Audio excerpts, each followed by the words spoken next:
Hello दोस्तों, नमस्कार। आज फिर अपने YouTube चैनल सक्सेस क्लासेस में आपका स्वागत है। दोस्तों, आज का जो टॉपिक रहेगा बहुत ही इंपॉर्टेंट टॉपिक है कि कई बार क्वेश्चन आता है कि जो खून होता है ना उसमें थक्का कैसे जमता है। जब चोट लग जाती है ना तो जो ब्लड बाहर निकल के आता है ना, तो हमने देखा है कि जो थक्का जम जाता है, पपड़ी से जम जाती है, वो कैसे होती है। आज उसके बारे में बढ़िया डिटेल में पढ़ेंगे दोस्तों। क्लॉटिंग ऑफ ब्लड मतलब कि रक्त का थक्का जमना, इसको जमने की क्रिया को, ये जो जब थक्का जमता है ना, ब्लड जमता है, उसको कहते हैं कास्केडिंग प्रोसेस। ये कास्केडिंग प्रोसेस जो होती है वो 4 मिनट में पूरी हो जाती है। कितनी भी चोट लगी हो, ब्लड आपका यदि बह रहा है तो 4 मिनट तक टेंशन ना लें, वो 4 मिनट में आपका खून बहना बंद हो जाएगा। इसी को कहते हैं हम क्लॉटिंग ऑफ ब्लड, और इस क्रिया को कहते हैं कास्केडिंग प्रोसेस। तो दोस्तों, इस क्रिया में जो भाग लेने वाले लोग हैं, जो भाग लेने वाले पार्ट हैं, जो भाग लेने वाले मेंबर हैं, उनके बारे में पढ़ेंगे। दोस्तों, सबसे पहला होता है थ्रोम्बोसाइट। जब हमारे हैंड में मान लो कोई चोट लगी, आपको चोट लगने से कट गया और कटने के बाद जो ब्लड निकला ना, तो अपने थ्रोम्बोसाइट को पता चल जाता है। और थ्रोम्बोसाइट क्या कहता है, थ्रोम्बोसाइट दौड़ के आता है और वायु के संपर्क में ही जाता है। थ्रोम्बोसाइट जैसे ही वायु के संपर्क में होता है तो वो थ्रोम्बोप्लास्टिन में बदल जाता है। थ्रोम्बोसाइट किसको कहते हैं, प्लेटलेट। जब हमें कट का निशान लगता है तो हमारे बॉडी के अंदर जो ब्लड के अंदर जो थ्रोम्बोसाइट पाया जाता है वो जल्दी से दौड़ के बाहर आता है, क्योंकि ये वायु से मिलेगा, और वायु से मिलके या क्या बनाता है, थ्रोम्बोप्लास्टिन। जैसे ही ये वायु से मिलेगा, थ्रोम्बोसाइट काय में परिवर्तन हो जाएगा, थ्रोम्बोप्लास्टिन। अब क्या होता है दोस्तों, ये थ्रोम्बोप्लास्टिन दौड़ता हुआ किसके पास जाएगा, सीए से। ये थ्रोम्बोप्लास्टिन क्या करेगा कि अब सीओ को पकड़ेगा कि भाई वो तो कट का निशान आ गया है, कट हो गया है, खून निकल रहा है, जल्दी से चलो उसको रोकें।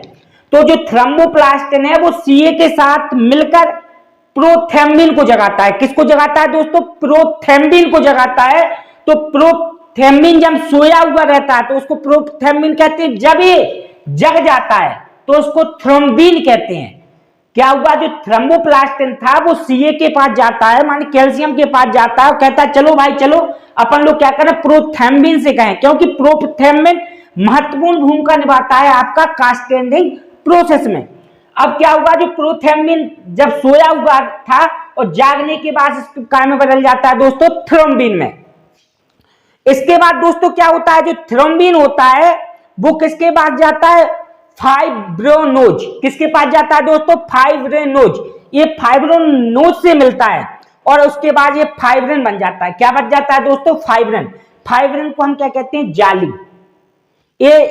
ये थ्रोम्बोसाइट वायु के संपर्क में आएगा तो थ्रोम्बोप्लास्टिन बन जाएगा, और ये थ्रोम्बोप्लास्टिन किसके पास जाएगा, कैल्शियम के साथ दोस्ती करेगा तो ये थ्रोम्बिन बन जाएगा। और थ्रोम्बिन फाइब्रोनोज के पास जाएगा और फाइब्रोनोज से ये फाइब्रिन बन जाएगा।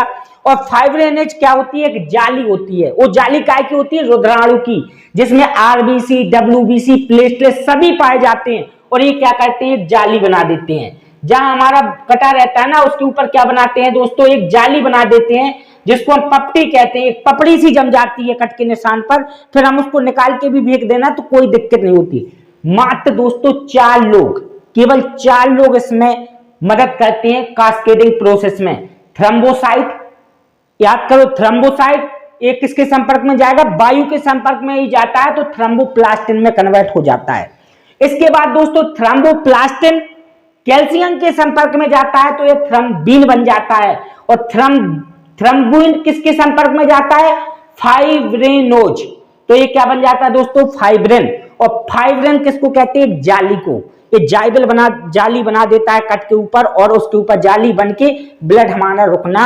लोग कहते हैं कि विटामिन के कारण खून का थक्का जमता है। हाँ बिल्कुल दोस्तों, विटामिन के कारण ही खून का थक्का जमता है, लेकिन ये जो विटामिन के होती है ना, इन चारों को प्रोसेस करवाती है, चारों से दौड़ दौड़ के क्रिया करवाती है। विटामिन के का बहुत महत्वपूर्ण दोस्त है दोस्तों, रोल है इसमें, इसको करने के लिए। अब दोस्तों एक चीज और होती है कि जब हमारा कट जाता है तभी ब्लड निकलता है और थक्का जम जाता है।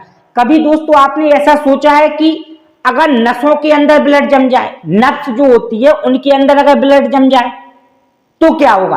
अरे उसके अंदर अगर ब्लड का थक्का जम जाएगा तो क्या हमारी नसों को फाड़ देगा, क्योंकि उधर से ब्लड का प्रेशर घलेगा तो हमारी नसें फट जाएंगी, क्योंकि बहुत पतली पतली होती हैं। उसको कहते हैं हम हेमरेज। उसको क्या कहते हैं दोस्तों? हेमरेज।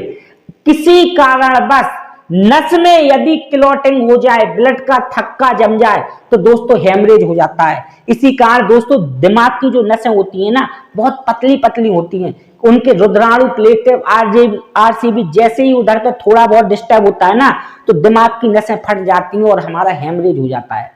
अब दोस्तों बात इधर पे ये हुई कि बाहर वायु के संपर्क में आता है तो ये जमता है, लेकिन अंदर वायु के संपर्क में कौन नहीं आने देता है? उस विटामिन का नाम है आपका हेमरीन।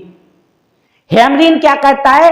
शरीर के अंदर जमने से रोकता है। हेमरीन एक ऐसा विटामिन होता है जो शरीर के अंदर ब्लड को जमने से रोकता है। लेकिन जो हेमरीन है ना, इन चारों का बहुत बड़ा दुश्मन है, क्योंकि इसका काम है जमने से रोकना और इसका काम है ब्लड का थक्का जमाना। इसका काम है जमने से रोकना हेमरीन का, और उसका काम है ब्लड का थक्का जमाना। लेकिन हेमरीन की एक सबसे बड़ी प्रॉब्लम ये है, ये वायु का बहुत बड़ा दुश्मन है। अगर धोखे में ही हेमरीन वायु के संपर्क में आएगा दोस्तों तो ये मर जाएगा तो समझ लो कि पूरी बॉडी में थक्का जम जाएगा। इसलिए क्या करता है कि शरीर के अंदर रहता है, वायु के संपर्क में नहीं आता है। मैं आपको एक छोटी सी चीज बताता हूं कि दोस्तों आपने देखा होगा कि जब कोई डॉक्टर सुई लगाता है ना दोस्तों, तो वो क्या करता है? इंजेक्शन भरता है और जब तक वायु ना निकाल दे तब तक वो क्या करता है? उसको दबाते रहता है। थोड़ी सी वो दवाई भी बाहर फेंक देता है, क्योंकि अगर थोड़ा बहुत भी निडल के अंदर वायु रही ना तो ये हेमरीन के संपर्क में चला जाएगा, और हेमरीन से वायु टकराए तो हेमरीन मर जाएगा। कभी कभार आपने देखा होगा कि धोखे में थोड़ी बहुत वायु रहती है ना, वो बॉडी के अंदर इंजेक्शन के माध्यम से चली जाती है तो हमारा हाथ सूज जाता है। जब हम चिल्लाते हैं कि ये सूज गया, डॉक्टर साहब बताइए क्या करें, ये गट्टा बन गया है, ये फोड़ा हो गया है कई प्रकार का, तो दोस्तों ये प्रोसेस ये नहीं है, ये है कि वायु धोखे में हमारा हेमरीन के पास चली गई है थोड़ी बहुत मात्रा में। तो डॉक्टर कहेगा कि ये काम करो, आप इसकी सिकाई करो, बर्फ लगाओ, ठंडा गरम जो कुछ भी कहे आपको, वो सुई ना बताएगा आपको कि प्रॉब्लम ये है कि वायु धोखे में चली गई हेमरीन के पास। समझ में आ रहा दोस्तों? इसके बाद आपको बताया कि फाइब्रोनेजिन और प्रोटीन ये जमाते हैं, और हेमरीन केवल एक ऐसा है जो जमने से रोकता है। दोस्तों आपको इतना समझ में आ गया होगा कि क्लॉटिंग और ब्लड किसे कहते हैं, इसकी क्रिया को कास्केडिंग प्रोसेस कहते हैं। इसमें जो थ्रोम्बोसाइट होता है यानी कि प्लेटलेट होता है, वो वायु के संपर्क में आकर थ्रोम्बोप्लास्टिन बनाता है, और जो थ्रोम्बोप्लास्टिन आया, ये थ्रोम्बोप्लास्टिन जैसे ही कैल्शियम के संपर्क में आता है थ्रोम्बोबिन होता है, इसके बाद वो थ्रोम्बिन बन जाता है, और थ्रोम्बिन फाइब्रिनोज के साथ क्रिया करके फाइब्रिन बना देता है। फाइब्रिन मतलब रुद्राणु, डब्ल्यूबीसी, आरबीसी, प्लेटलेट, ये क्या करते हैं? जाली बना देते हैं दोस्तों, और जाली बनने के कारण हमारा ब्लड का क्लॉटिंग थक्का जम जाता है और ब्लड जमने से रुक जाता है। अब दोस्तों एक चीज और ध्यान रखेंगे, इस ब्लड में जैसे रुद्राणु में बात करें तो थ्रोम्बोसाइट पाया जाता है, रुद्राणु में क्या पाए जाते हैं?